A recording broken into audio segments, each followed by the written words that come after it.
So what happened with Peyton and Kay at the gas station? We were going in. We were going in.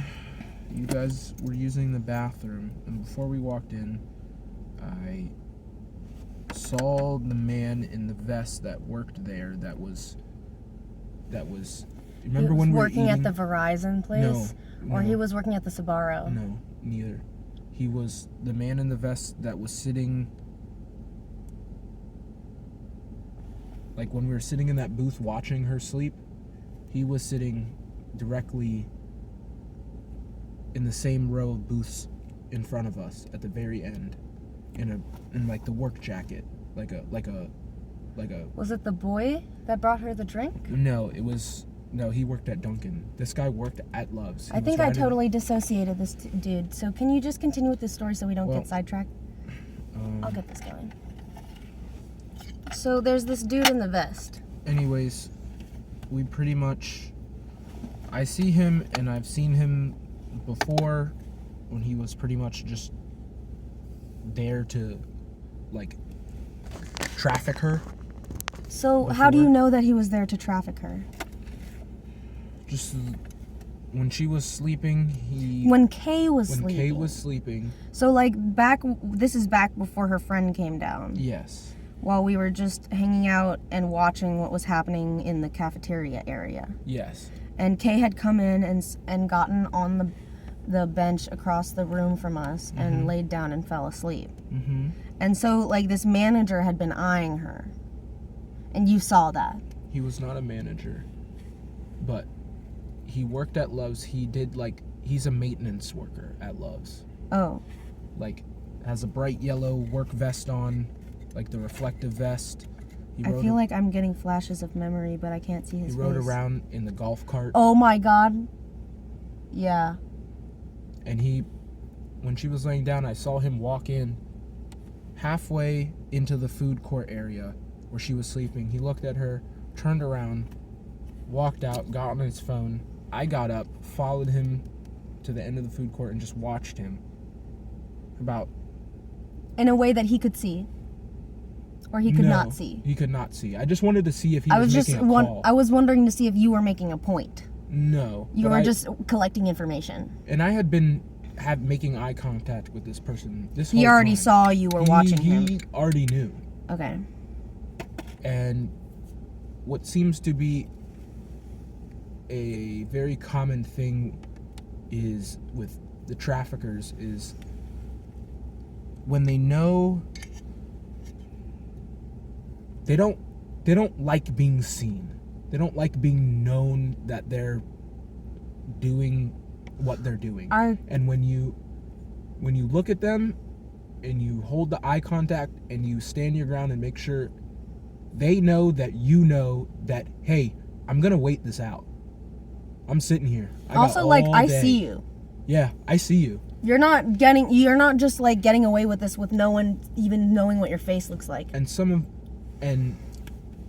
of them are a lot more bold than others. Like that big, bald. As soon as that guy walked in, I was like... He sat down at the table when we were at Dunkin'. No, when he walked in with the group, he was leading the group, and I was like, that dude literally reminds me of like a fucking like mob boss. Like an ogre. Literally, like in the worst way, like the kind of mob boss who just like brutalizes people because it's fun. Mm-hmm. But anyways, I was looking at him, and we made eye contact for about a minute straight. Just like literally 60 seconds. Would not, like, neither of us would look away from each other. Like, that is something that does not happen. People usually look away from you. I mean, they look away from me. People are pussy, and that's really, really, really strange. He was looking at me, and we both knew, and it was like, what are you gonna do about it? Like, very intimidating. Like, we both were just not moving. It's a good thing you have really good, you're really good at staying calm in those situations. And I just realized how we're going to catch people. I'm going to pose. Trafficking bait. That's the bait, dude. And you're gonna pose as, like, just some guy. And you know what? That brings me to the other job. And that's you posing as my pimp. And we've thought about that. We've talked about it. But this is the first step, is literally me posing as, like, a vulnerable girl who is literally seconds from being trafficked. And that's, dude, the amount of people, like, we sat there and fucking saw, eye her down, and, like, just... I mean, it's, like, insane. I felt like we were literally in a pool of piranhas, and she was like just a little goldfish. And it's not, I think what people... It makes me dissociate to think about. I don't think people understand that it's not just men. It's not just older men. A lot of it is like older couples, like the Paces, Joseph and Gwyneth Pace, who lived at 78 Victoria Lane, and Joseph owned Save-A-Lot and a liquor store in Frostburg. And I think that they were a part of things. You know, like they're in their 80s now, mm-hmm. and they live in Florida. Mm-hmm. I forgot what I was saying. You were talking about this man who just like would stare you down, and then we were talking about the amount of traffickers in there that weren't just like men and weren't older couples. Mm-hmm. Like the man will walk in, and like the man before. What you're about to say is so key. The old man walked in, made a comment to me, he asked me if I was waiting for the bathroom. Oh, as soon as I saw that dude, I was like... And he walked into the bathroom. And I was standing outside with Kay, and immediately after that happened, I pointed to the sign. And I didn't recognize the correlation to me pointing to that sign as soon as he went in the bathroom. And I was like, they had it was like a human trafficking call shit, and it had warning, if you see this, if you see individuals, blah, blah, blah. But anyways, we went to go get coffee after that. After me and Peyton came out of the bathroom. Right. And the older woman walked in and looked, me and Chloe both looked at each other. And she saw us and gave us a nasty look. She glared you down, and then me. And then she walked out without looking back. What happened was she walked in, she saw me and glared me. Peyton and Kay were standing to the left of me by the Dunkin' Donuts. And this lady comes in the front door over here. We're standing over here. Chloe's standing here by the front door. On the other side. On the other side. This lady walks in, looks at me, glares at me, walks a full 360 around all three of us. Around this little it's not even a kiosk. It's like a little shelf almost holding creamers and here's Dunkin' selling their cups. She literally just walked around that, and then there's the bar where they serve the coffee, where Peyton and Kay were waiting, and she just walked around that circle and then glared at Jake and then me and then walked out. And you fill in the blanks. And then as we were walking out, their car was parked to the left of the exit, and this person's car was, these people, the couple that we now realize were a couple.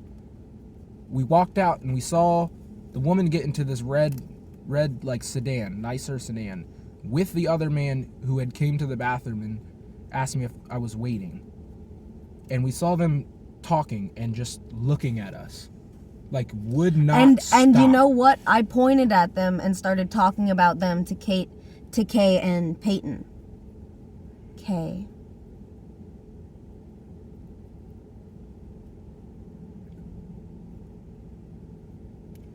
There's something about that name. My littles are crying. I don't think that's her name. I know it's not.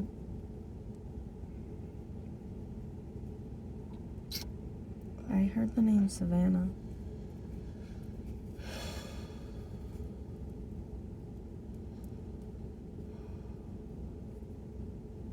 Is that right? I just got really bad chills.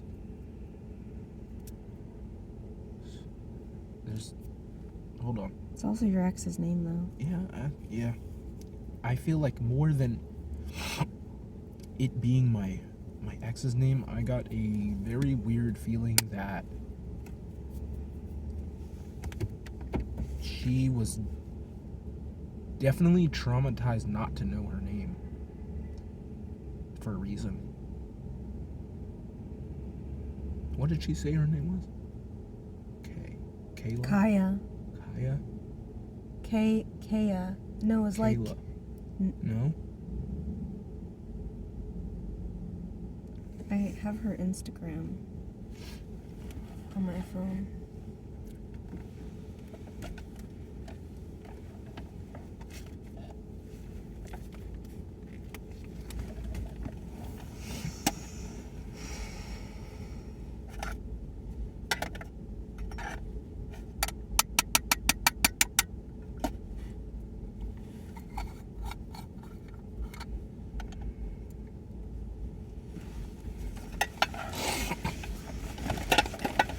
I'm going to screen record and show what she's saying to Sophie because she's continuing and I am sketched for her.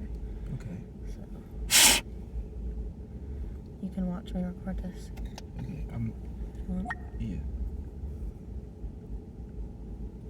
I'll just show the camera. Okay. Because I really gotta smoke weed. It's probably better for the camera to see anyway.